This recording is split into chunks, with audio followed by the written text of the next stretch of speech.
my good people, and welcome back to my channel. Today we have some story that we want to talk about, and it's all about Nairobi.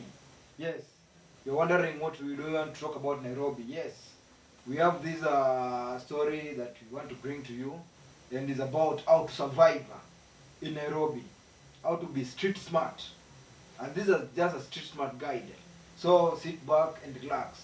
You are probably thinking about Nairobi.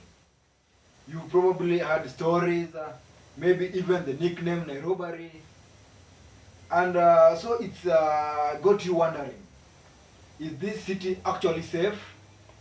Yes. Let's be clear, my good people. Nairobi is one of the most dynamic, electric, and exciting city on the continent. But like any other global hub, it has unwritten rules. Get them wrong, you could have a bad time. Get them right, you could unlock a magic of the place. This isn't our typical travel guide, my good people. I'm about to list sites to see. I'm giving you the street smart playbook that will let you dive into the real Nairobi, my good people, safely and with confidence.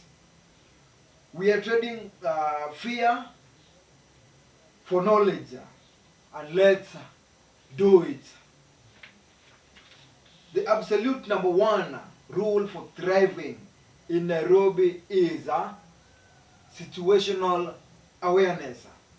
It sounds basic, but it's a foundation of everything. So, what does that actually look like? It means walking with purpose. Like you know exactly where you are going. You see, even when you are actually totally lost, your posture, your confidence, that's your first line of defense, my viewers. That's the first line of defense. Or get lost. Unfortunately, makes you target for petty criminals. And please, you put your phone away. Seriously, scrolling down the street while texting or staring at Google Maps like wearing a giant flashing sign that say, distracted tourist here, my good people. The phone snatchers is one of the most common crime in the city, especially in the crowd, or the thieves on motorbikes. Some people call them senke or ndodi. If you need to check your direction, my good people, find somewhere, pop into a shop or a cafe. Do it on the down low. This is especially true for crowded places like market, bus station, or major tourist spots. These places are incredibly for feeling the city energy, but they are also playgrounds for pickpocketers, my good people. Pay attention to your surrounding. That's very, very important, my good people. If the street or situation feel off, it's probably easier. Don't think twice. Just turn around and walk. This brings me to my next topic: protecting your valuables. The simplest way to avoid getting robbed: don't bring your expensive stuffs with you. You have your flashy watches, diamond rings, giant DSL cameras, locked in your local hotel safe. They are great for the safaris, but in the cities, they are just screaming, I'm worth robbing, come take these stars for me, my good people. Carry only what you need for the day. A bit of cash, one card or a copy of your passport. Never the real thing. Keep it at all in zip bag. If you can wear across your bag or in a front pocket. If you have a bag that's in a front pocket, that's ideal. A back pocket is just asking for trouble. Here in Nairobi, if you put anything in the back pocket, you are just asking and welcoming troubles, my good people. Because it is important. It is a magnet for thieves. Motorcycle snatch and grabs are lightning fast, especially when you are in a car stuck in traffic. Keep your window up and your phone hidden when you are at standstill. Same goes to for public vans, matatus. A phone dangling by an open window is a classic mistake countless people make. Don't be one of them, and don't be example to others. Moving through Nairobi is an adventure in itself. How you do it actually matter. First, the legendary matatus. These privately owned minibus are matatus. All the cities, chaotic, colorful lifeblood. They are cheap. They are expensive. You'll definitely have a story to tell, my good people. But for a visitor, they are a risk. They can get incredibly crowded, perfect for big pocketers. And the driving is, let's just call it aggressive. The way these matatus are being driven in the city, it's not like any other city. You will not find it like in any other cities, my good people. If you're a brave one, you know your route number, have a small change carry, ready and all onto your bag, like your life depends on it. For much safer, saner option, just use ride hailing apps like Uber, Bolt are everywhere and are ready. The best way for newcomers to navigate the city. The trip is tracked. The price is set. The drivers are registered. These apps are your best friend here, especially after dark. We call it kwa giza. After dark, find your safe route.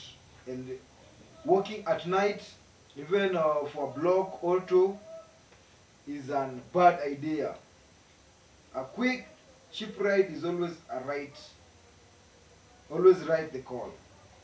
Quick words for Nairobi traffic is, it's no joke. The city can grind to halt during rush hour, especially 7 to 9 a.m. and 4 to 8 p.m. Plan your day to avoid moving around at these times.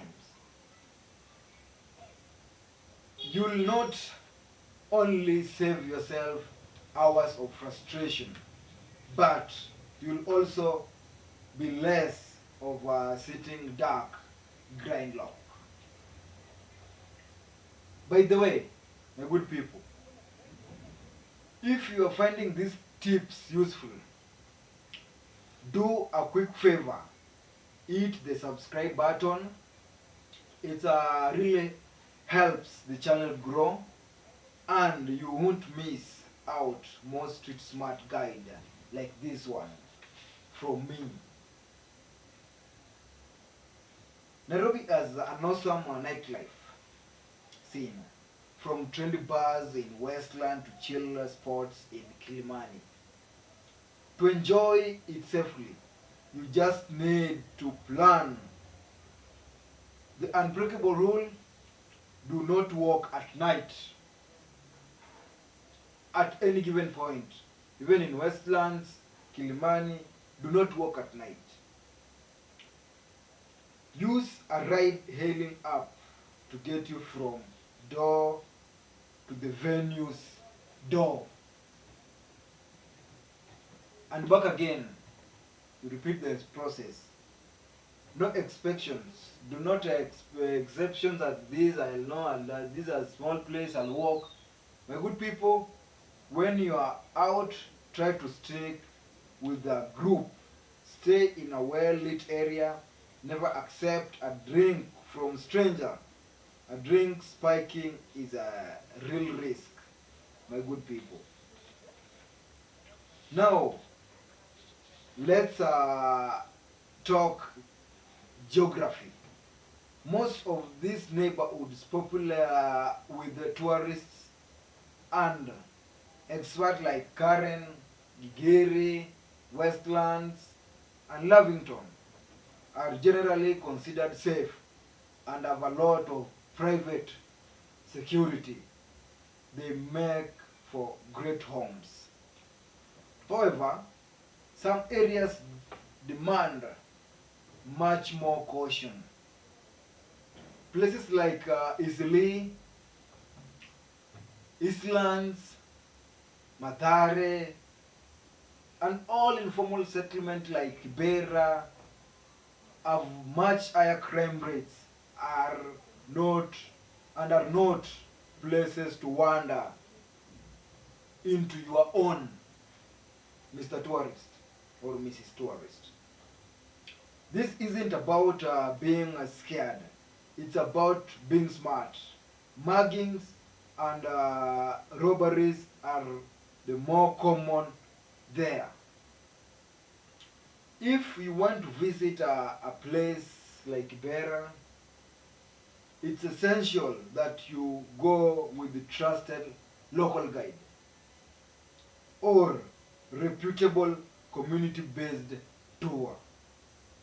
Don't even think about going by yourself. But in a massive city, you also have to keep an eye out of common scams. Be skeptical of overly friendly strangers who pop up out of nowhere and immediately offer to be your guide or help you with something you never asked for. Scammers are often incredibly charming. A polite but firm "no, thank you" or "asante hapana" to sound like you've been there before.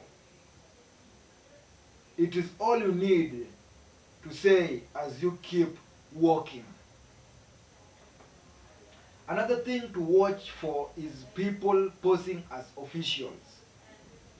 If someone claims to be a police officer, demand to see your paper or want to find you on the spot, always ask for this to see their official ID.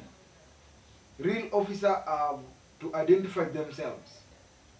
Criminals sometimes use fake credentials to extort money from people who don't know better. You will almost certainly be asked for money.